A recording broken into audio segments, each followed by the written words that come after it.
도널드 트럼프 대통령의 신년 국정연설 주제는 미국 우선주의 정책에 대한 초당적 지지를 촉구하는 메시지로 관측됩니다. 연방검찰이 사상 처음으로 남가주 일대의 원정 출산업체 중국인 관련자들을 대거 기소했습니다. 이민법 변호사들이 이민 관련 업무에 대한 신속한 처리를 요구하고 나섰습니다.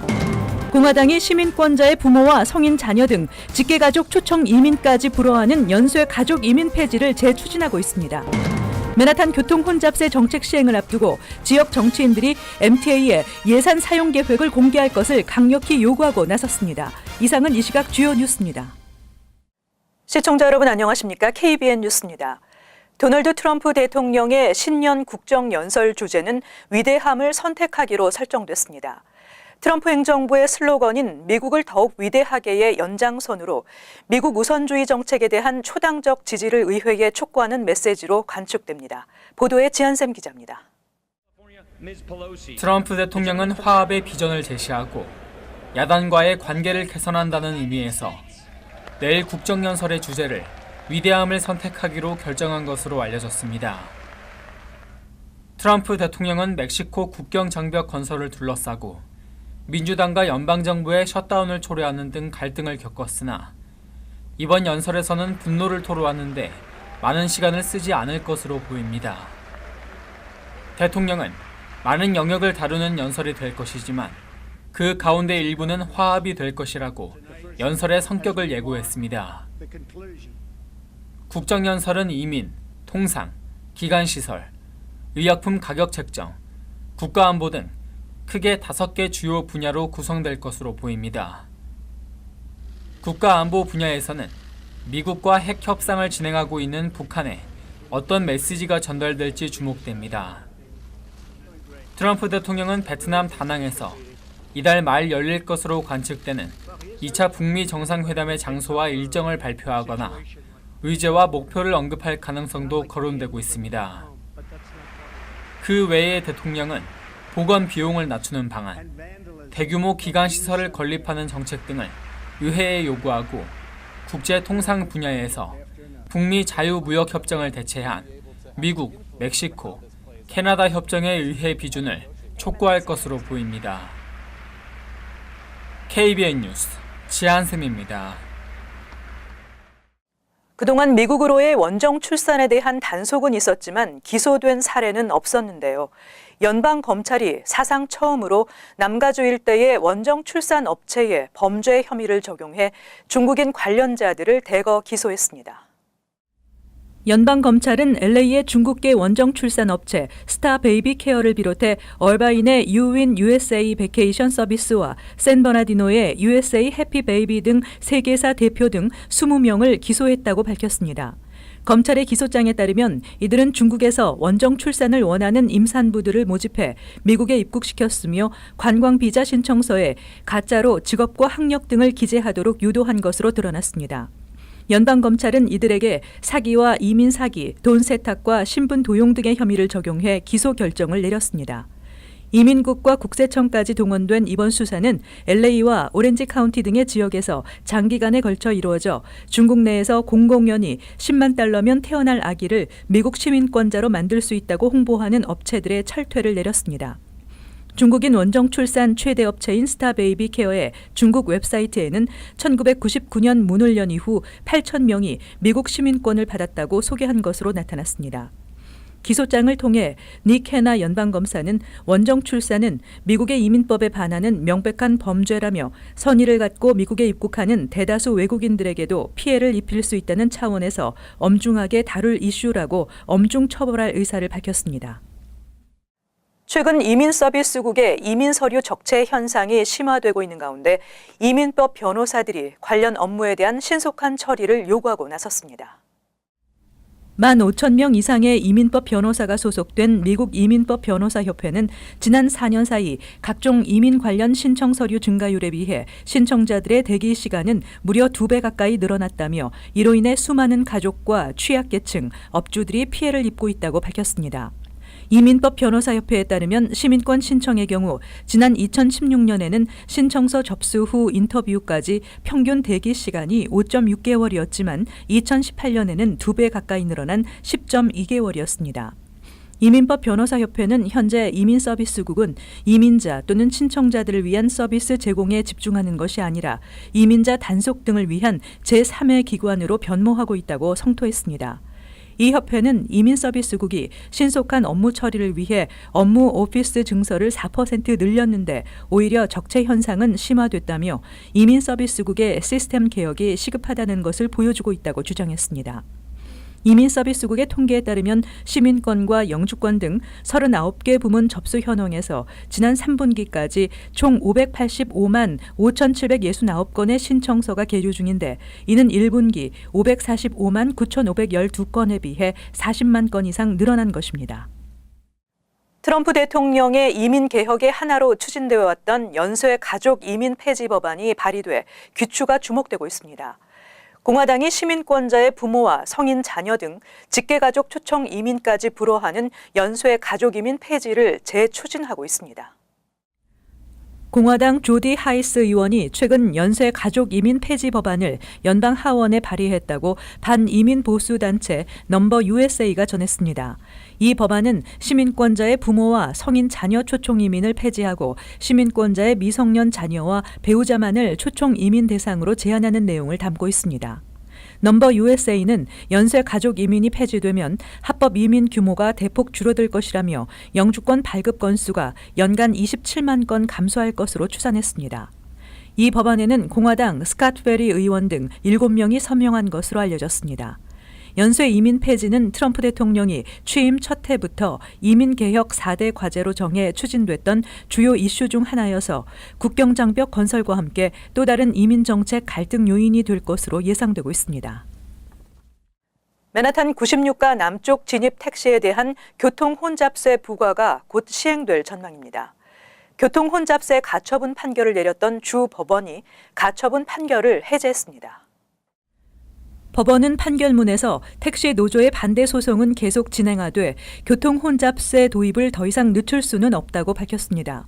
혼잡세 도입으로 메트로폴리탄 교통공사 예산 문제 해결을 촉구해온 앤드루 쿠오모 뉴욕 주지사는 이번 판결이 지하철과 버스 전용 예산 확보에 긍정적인 첫 걸음이며 맨하탄 중심 상업지구의 교통혼잡 해소에도 도움이 될 것이라고 밝혔습니다. 반면 뉴욕시 택시기사연합의 바라비 데사이 사무총장은 상용 차량에 대한 혼잡세는 재검토돼야 한다며 지난해에만 8명이 자살할 정도로 빈곤에 허덕이고 있는 운전기사들을 더 극한 상황으로 내몰지 말라고 비난했습니다. 교통혼잡세는 택시나 우버 등 차량 공유 서비스 차량이 맨하탄 96가 남쪽으로 진입하면 옐로캡에 $2 50센트, 다른 상용 차량에는 $2 75센트를 부과하는 방안입니다. 한편 우버는 최저임금과 혼잡세 도입에 따라 1일부터 서비스 요금을 인상한다고 발표했습니다. 한편 맨하탄 교통 혼잡세 정책 시행을 앞두고 지역 정치인들이 메트로폴리탄 교통공사에 예산 사용 계획을 공개할 것을 강력히 요구하고 나섰습니다. 존 리우와 토비안 스타비스키 뉴욕주 상원의원 등 지역 정치인들은 기자회견을 열고 MTA에 교통 혼잡세로 걷어들이는 예산의 구체적인 사용처를 공개하라고 촉구했습니다. 패트릭 포이 MTA 회장은 지난달 30일 주의회에서 열린 주정부 예산청문회에서 주정부 예산에 MTA 지원 예산이 포함되지 않는다면 오는 2024년까지 최소 27%의 요금 인상이 불가피하다고 주장한 바 있습니다. 뉴욕주는 MTA의 예산 부족을 충당하기 위해 교통 혼잡세 도입을 검토하고 있지만 의원들은 MTA의 예산 계획이 구체적이지 않다고 지적하고 있습니다. 스타비스키 의원은 시민들은 교통 혼잡세 정책 시행으로 뉴욕시 대중교통 시스템이 제대로 작동될 것이라는 믿음을 가지고 있지만 불행히도 MTA는 필요한 시스템을 개선할 계획이 없다는 것을 보여줬다며 MTA는 교통 혼잡세로 거둬들인 수입을 필요한 곳에 제대로 사용해야 한다고 주장했습니다. 한인 노년층의 자살률이 미국 내 아시안 커뮤니티 그룹 가운데 최고 수준인 것으로 나타나면서 사회적 차원의 예방과 방지 노력이 요구되고 있습니다. 뉴저지 포틀리의 노인 아파트에서 최근 일주일 동안 자살 사건이 2차례나 발생하면서 한인 노인들에 있어 자살 문제는 더 이상 남의 일이 아니라는 경고의 목소리가 나오고 있습니다. 스탠포드 UC 버클리대 교수진이 2003년에서 2012년 미 전국 36개 주의 주민을 대상으로 자살률을 조사한 논문에 따르면 65세 이상 한인 남성 자살률은 10만 명당 33명, 65세 이상 한인 여성의 자살률은 10만 명당 15명으로 다른 아시안 커뮤니티 그룹보다 훨씬 높았습니다. 연구진은 한인 노년층의 경우 비교 대상이 된 미국 내 다른 인종, 민족 그룹 중 가장 자살률이 높은 것으로 나타났다며 한인 노년층들의 높은 자살률을 감안해 사회적 차원의 예방과 방지 노력이 반드시 필요하다고 지적했습니다. 그러나 한인 노년층 사이에 자살의 원인이 될 수 있는 우울증이나 불안감, 상실감 등에 대한 경각심은 상대적으로 높지 않다는 지적이 나오고 있습니다. 한편 조사 결과 모든 연령대의 한인 자살률도 남성의 경우 10만 명당 14명, 여성은 7명으로 조사됐는데 이는 다른 아시안 이민자 그룹보다 훨씬 높은 자살률입니다. 뉴욕시 교육국이 특목고 입학시험 개편안을 추진하고 있는 가운데 2017-2018 학년도 특목고 학생을 개편안대로 선발했을 경우 아시안 학생의 비율은 절반 수준으로 떨어졌을 것이라는 분석이 나왔습니다. 뉴욕시 독립예산국은 보고서에서 현재 빌 드블라주 시장이 추진하고 있는 특목고 입시 개편안에 따르면 2017-2018 학년도 특목고 합격생 중 아시안 학생의 비율은 현재의 60%에서 31%로 줄어들었을 것이라고 분석했습니다. 또 백인 합격생은 24.1%에서 20.3%로 소폭 감소하고 흑인 히스패닉 합격생은 각각 3.7%에서 18.7%, 6.1%에서 27.3%로 크게 증가하며 여학생과 저소득층 출신 학생 역시 각각 현재 41%에서 66%, 50%에서 63%로 늘어났을 것으로 파악됐습니다. 개편안은 특목고 입시를 폐지하고 각 공립고등학교 상위 7% 학생을 선발하는 방식으로 추진되고 있는 가운데 일부에서는 교육의 질 저하가 현실화될 것으로 우려하고 있습니다.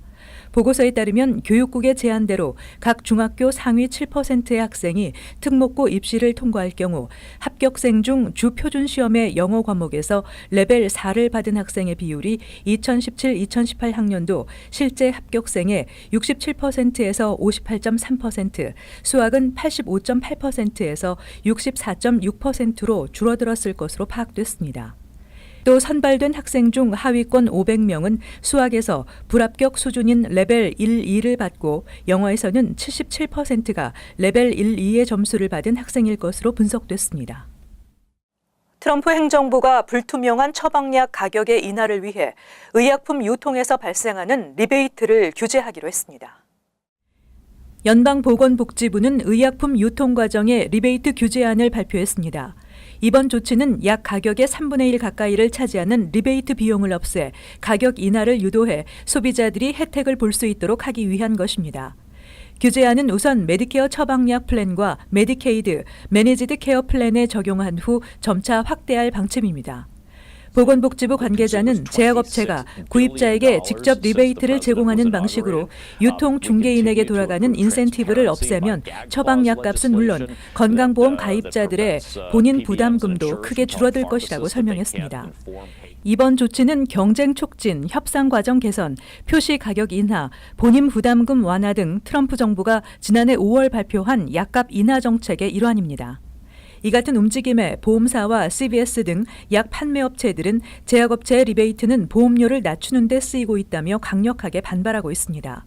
또 리베이트 폐지 혜택이 소비자들에게 돌아가는 것이 아니라 보험사 이익만 챙겨줄 수 있다는 지적과 함께 유통 중개인의 역할이 제한됨에 따라 오히려 의약품 가격이 오르거나 보험료와 본인 부담금이 인상될 수 있다는 우려도 제기되고 있습니다.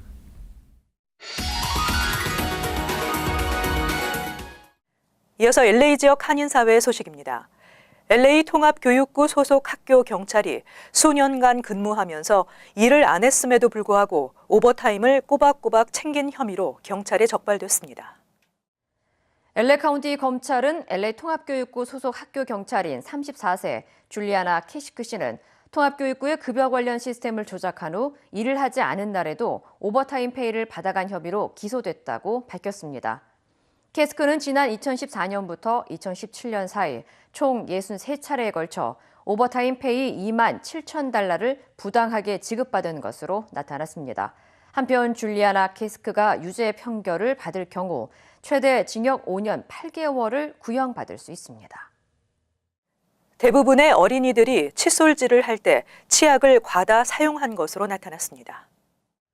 연방질병통제예방센터 CDC는 만 3세부터 6세까지 유아 가운데 40% 가까이가 칫솔질을 할 때 치약을 적정 사용량보다 많이 사용하고 있다고 밝혔습니다.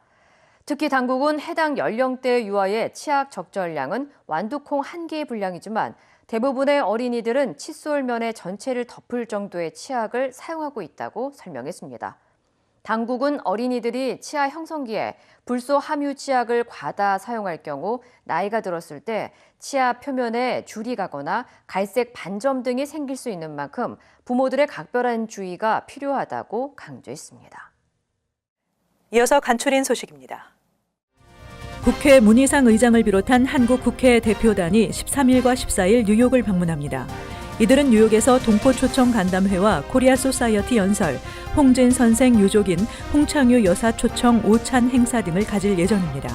또 2차 북미 정상회담을 앞두고 낸시 펠로시 하원 의장을 비롯해 공화당과 민주당의 의원들과 면담하고 국무부 고위 관리와 한반도 전문가들을 만나 한미 동맹 강화와 한반도 비핵화를 위한 초당적 외교 활동을 펼칠 계획입니다. 앤드루 쿠오모 뉴욕 주지사는 위조 신분증 집중 단속을 통해 지난해 총 922명을 체포하고 위조 신분증 892개를 압수했다고 밝혔습니다. 이와 함께 주류국은 지난해 미성년자에게 주류를 판매한 업소 1,087곳에 대한 단속 티켓을 발부했다고 밝혔습니다. 현재 주류 구매 법적 허용 연령인 21세 미만이 주류 구입을 위해 가짜 신분증을 사용하다 단속에 적발되면 체포될 수 있고 최소 90일에서 최대 1년간 운전면허증이 취소됩니다. 최근 팰리세이즈 파크, 리치필드, 오라델, 티넥, 뉴밀포드 타운의회는 주민 안전을 위해 수도회사 수에즈 워터가 납성분 수도관을 조속히 교체해야 한다는 내용의 결의안을 잇따라 채택했습니다. 지난달 발표된 수에즈 워터의 수돗물 검사 결과 샘플 108개 중 약 15%에 해당하는 16개 샘플에서 연방정부 기준치 15ppb 이상의 납성분이 검출돼 북부 뉴저지 타운들은 주민들에게 공급되는 식수 안전을 우려하고 있습니다. 맨하탄의 허드슨 강변에 모래 해변이 들어설 예정입니다. 모래 해변은 맨하탄 서남부 웨스트 빌리지의 5에이커 부지에 4마일가량의 길이로 조성되며 오는 2022년을 완공 목표로 하고 있습니다. 맨하탄의 폐고가 철로를 하일라인 녹지공원으로 재탄생시킨 업체가 모래 해변의 디자인을 맡게 됩니다. 뉴욕 포스트는 맨하탄의 해변에서 일광욕을 즐길 수는 있겠지만 수영은 어려울 것이라고 전했습니다. 계속해서 환율과 증권 소식입니다.